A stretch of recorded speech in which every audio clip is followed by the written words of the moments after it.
getmə o mənim əməliyyata, getsən öləcəksən. Dedim, ölmək ölməkdir, yəni mən belə də ölürəm. Çox ələ salırdılar, həmişə dedilər gömbul, gömbul, yəni dışlandığım çox olubdu.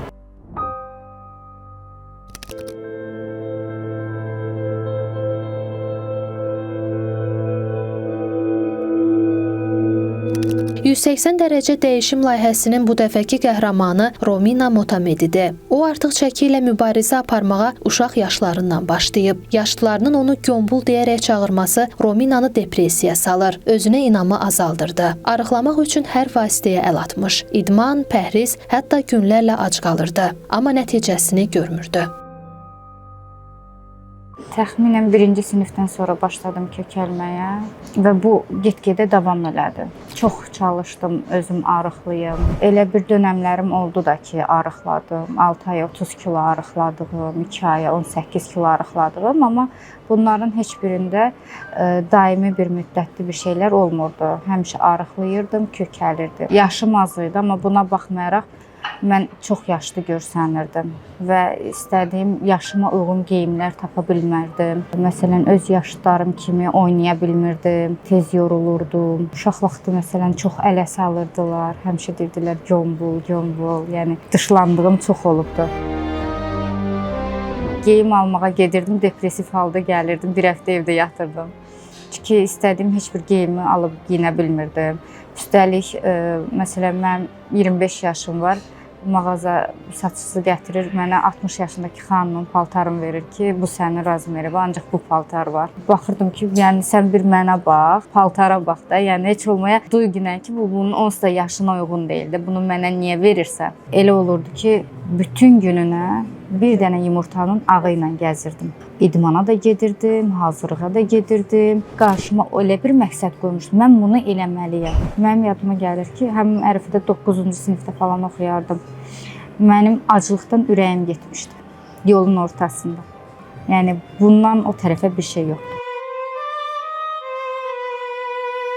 Bütün bunların fonunda sağlamlıq problemləri də qapını döyməyə başladı. Şəkər xəstəliyi hər an başlaya bilərdi. Halsızlıq və təzyiq problemi onun gündəlik həyatına ciddi maneələr yaradırdı. Sadə bir iş görmək belə yorğunluq və nəfəs darlığı ilə nəticələnirdi. Şəkərə meyillilik var idi. Xüsusən də mənim işim ayaq üstə olan bir iş olduğuna görə köklük mənə çox problem yaradırdı, çox yorulurdu. Məsələn, işə gedirdim, gəlirdim, evdə heç nə eləməyə halım qalmırdı. Sonra diyeta saxlayırdım, ac qalırdım, davleniyam düşürdü aşağı, başım hərlənirdi, eləyirdi. Amma bu əməliyyatdan sonra onların heç biri ilə qarşılaşmadım. Çünki bu əməliyyat olunduqdan sonra sizin təzyiqiniz oynamır, daimi olaraq stabil qalır və bu sizə artıq problem yaratmır. Romina model kimi çalışırdı. Şəkillərdə və videolarda özünü gördükcə vəziyyətin nə qədər mürəkkəb olduğunu daha çox anlayırdı. Artıq bu yükü daşıya bilməyəcəyini hiss etdiyi vaxt doktor Tariyel Ömərovu tanıdı. O həkiminə güvəndi. Onun səmimiyyəti, gülərüzlüyü və insani yanaşması Rominaya əməliyyat qərarını vermək üçün lazım olan mənəvi gücü verdi. Mən ümumiyyətcə istəyirdim bu əməliyyat olmaq. İllər öncə də olmaq istəyirdim. Sadəcə olaraq ailəm icazə vermirdi. Sonra bir mağaza var idi. Çox vaxt oradan geyimlər alırdım. Orada mənə dəvət elədilər ki, bizim sima modelimiz olarsanmı? Ki, sən əynində paltarları geyindirək. O mağazanın çəkilişindən sonra mənim elə ilk şəklim paylaşıldı səhifədə. Məəttəl qaldım ki, yəni mən bu dərəcədə kökəm.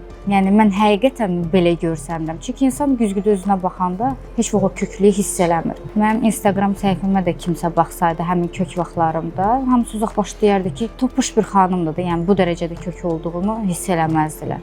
Mən də onu görmürdüm. Ta ki o günə qədər. İlk şəklimdən sonra mən qərar verdim ki, artıq əməliyyat olmalıyam.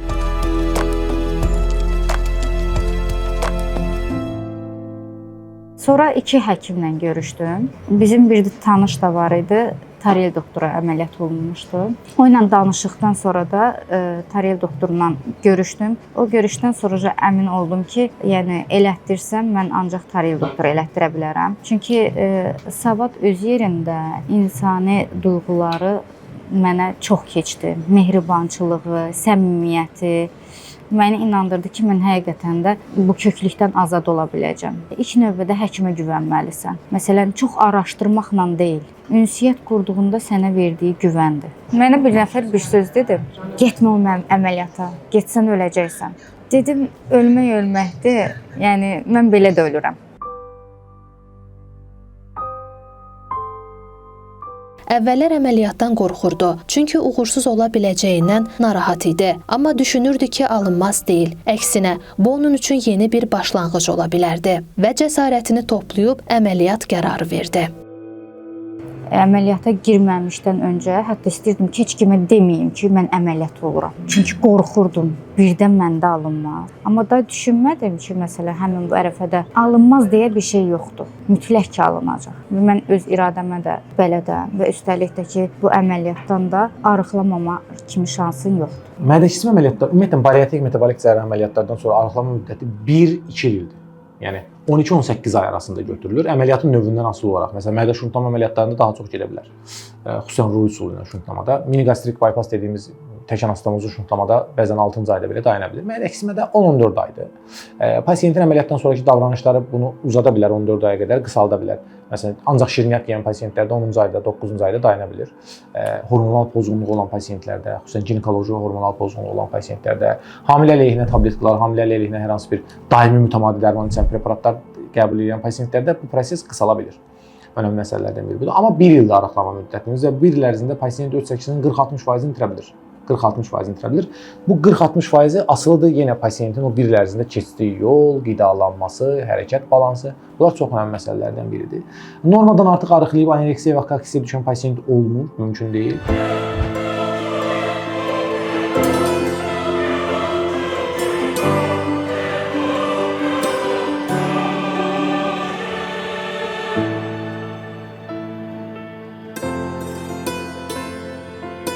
Rominanın həyatı gözəlləşdi. Artıq yorulmaq nədir bilmir. Daha enerjili, daha xoşbəxt və həyat eşqi ilə doludur. Əvvəl çətinliklə qalxdığı pilləkənləri indi gülümsəyərək keçir. Həyatdan daha çox zövq almağa başlayıb. Mənim həyatımda çox şey dəyişib. Məsələn, mən yorulmaq elə də bilmirəm. Hər yerə taksi ilə, maşınla gedən insan, mən ayaqla yeriməkdən zövq alıram. İnsan olduğumu duyuram. Elə olurdu, məsəl üçün, mənə harası çağırırdılar. Mən həmişə eyni tərzdə giyinməyimə görə, nə bilim, evdən bayıra çıxmaq istəmirdim. Amma arıqladım.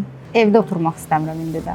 Aktiv olmaq istəyirəm, uşaqlarımla vaxt keçirdirəm, işimdə daha uğurluyam, çünki daha çox işləyə bilirəm. Biz gözəllik sahəsində olduğumuz üçün müştərilər həm bizim əl işimizə baxırlar, həm özümüzün gözəlliyimizə baxırlar.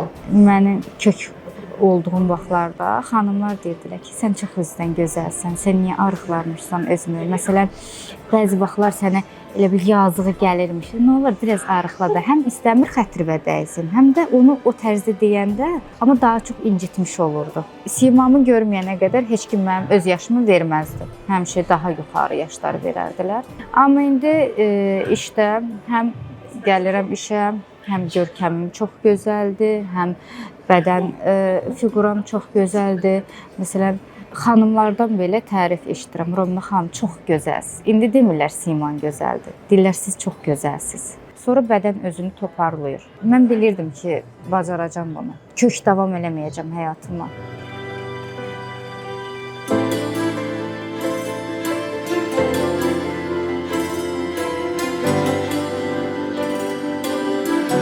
Romina əməliyyatdan sonra qidalanmasına tam olaraq nəzarət etməyə başlayıb. Əvvəl nə qədər yesə belə toxluq hiss etməzdi. Amma indi az yeməklə də doyur. Çünki bədənini idarə etməyi öyrənib. Çox adam deyir ki, bu əməliyyatı eləmə öləcəksən, nə bilim, bu əməliyyatı eləmə yemək yeyə bilməyəcəksən. Amma elə bir şeylər çox yanlışdır. Əvvəl 2 həftə mayeli qidalanırsan, sonra keçirsən püreyə, sonra çəkilmiş ətə. Amma ən önəmlisi mədə kiçiltmədə odur ki, yediyin porsiyalarla doyursan. Bariatrik cərrahiyyə bir pasiyentin 30 yaşında, 35 yaşında, 40 yaşında, 50 yaşında olan mədə-bağırsaq sistemin sıfırlayıb 6 aylıq uşağın vəziyyətinə gətirir, çıxardır. Və biz başlayırıq, təsəvvürün bir proqram var, bir proqramı sildik, bir ağ vərəq verdik və ağ vərəqə başlayırıq yenidən proqram yazmağa. Proqram yazılma təminatımız, sadə izah eləyəcəm bunu, yorucu olmasın deyənə, 5 həftə çəkir. Yəni biz maye qidadan başlayırıq, 6 aylıq bir uşağı 3 yaşında, 4 yaşında uşağın bir mədəsinə gətirib çatdırırıq 5 həftəyə. Artıq maye qidalanmadan pasiyent tikələrə, kotletinə, kababına və yaxud da digər normal əməliyyatdan qabaqki kimi əməliyyatdan qabaqdakı formada yediyi qidalarına 5 həftəyə gəlib çatır. Amma əməliyyatdan qabaq o 10 dənə kotletlə doyurdusa, 50 dənə yarpaq dolması yeyib doyurdusa, 5 şiş kabab yeyib doyurdusa, indi bir tikə ilə doyurur.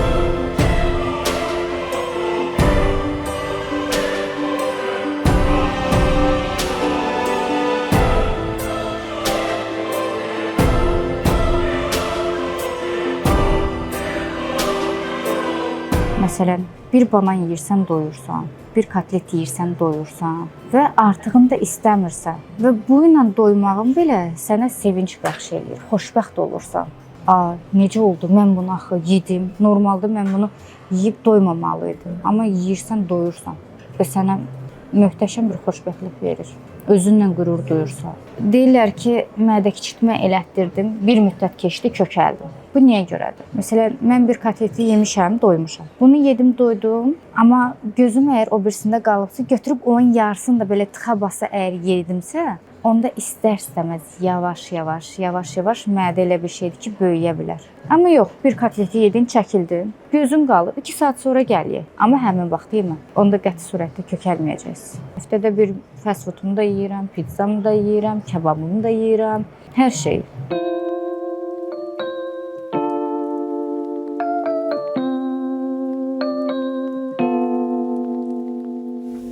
Əməliyyatdan sonra doktor Tariyel Ömərov onu mütəmadi izləyir, sağlamlıq vəziyyətini yoxlayır, düzgün qidalanma və həyat tərzi ilə bağlı vacib tövsiyələr verir. Onun bu yolda yenidən əvvəlki vəziyyətə qayıtmaması üçün daim dəstək olur. 110-114 kiloqram çəkidən 55-60 kiloqrama düşən bir xanım və bunu da bir 5 ildə qoruyan bir xanımın təəssüratları maraqlıdır mənim üçün. Çox qəşəng. Həqiqətən də yəni o çəkilərdə olanda sanki yaşamırsan, yenidən doğulursan. Həyat sənə tamamilə fərqliliklər gətirir. Daha hər şeyə marağın artır, xoşbəxt olursan və ən yaxşı bir şeydə ki, gözəl ana olma olursa. Çünki artıq çəkinin verdiyi əsəb, stres, yorğunluq, hormonal problemlər. Bəli. Onlar sənə hətta ana olmağa belə problem yaradır. Bəli. Bizdə əməliyyat olunandan sonra ilk 3 ay, hər ay kontrol olunurdu. Qan dəyərlərimiz yoxlanılırdı. Nə vitamin çatışmırsa, onlarla biz tabletka şəklində qidalanırdıq. Amma belə yavaş-yavaş 3 ay, sonra 1 ili keçəndən sonra artıq 6 aydan bir, indi ildə bir dəfə. Çünki mən artıq əslində heç ehtiyac da duymuram, yəni getməyə. Çünki mən tam sağlam insanam. Yenidən həyata gəlsəydim, bu əməliyyatı daha əvvəl eləyərdim. Çünki köklüklə çox zamanımı itirmişəm.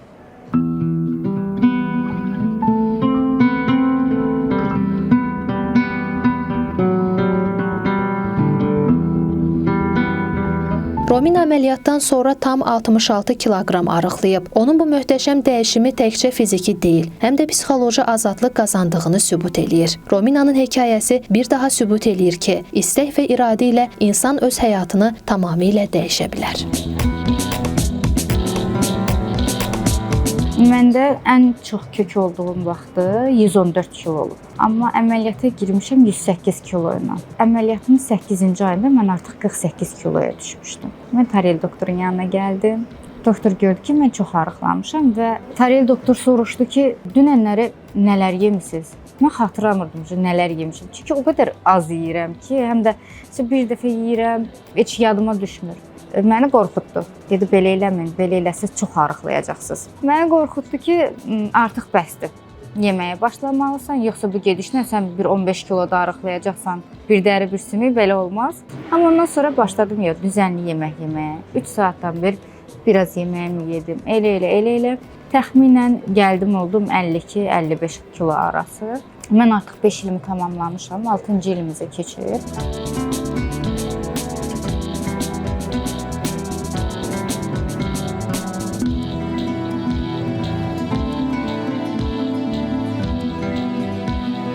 Bu çəkidə necə qaldınız?